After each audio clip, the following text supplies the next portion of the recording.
troupeau de bisons terrorisés a été poussé par les chasseurs vers un profond précipice. Ils n'ont pas pu s'arrêter à temps et se sont jetés dans le ravin, s'écrasant brutalement au sol.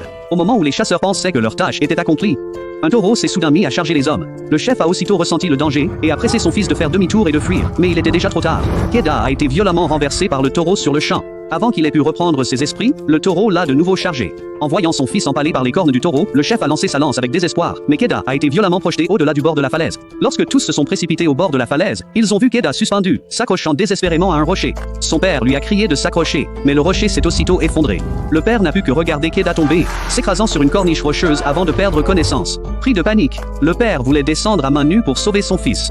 Mais les membres de la tribu ont retenu le chef de force, insistant sur le fait qu'ils ne pouvaient pas perdre leur chef aussi. Pour l'avenir de la tribu, le père n'a eu d'autre choix que d'accepter cette réalité cruelle en larmes et d'ériger une simple tombe pour Keda. Mais juste après le départ de son père, un vautour est descendu du ciel. Le coup de bec tranchant du vautour a aussitôt tiré Keda de son état de mort apparente. Il a appelé son père à l'aide de toutes ses forces, mais personne n'a répondu.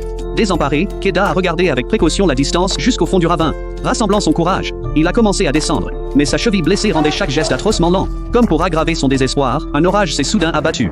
Animé d'une volonté surhumaine, Keda est resté accroché à la falaise pendant 3 jours. Quand il a regardé en bas à nouveau, le niveau de l'eau avait monté. Il a relâché sa prise et a sauté. Heureusement, la pluie lui a offert un amorti salvateur qui lui a sauvé la vie. Au matin, Keda s'est réveillé, étendu dans la boue. Il a serré les dents et, avec une brutalité farouche, a remis sa cheville déboîtée en place. La douleur intense a failli le faire s'évanouir, mais il n'a pas abandonné. Il a ensuite lutté pour gravir le sommet. Mais lorsqu'il est parvenu au sommet de la montagne, il n'a trouvé que la tombe que son père avait dressée pour lui. Keda n'a pas pu se contenir et a éclaté en sanglots déchirants. Et maintenant, où était-il censé aller?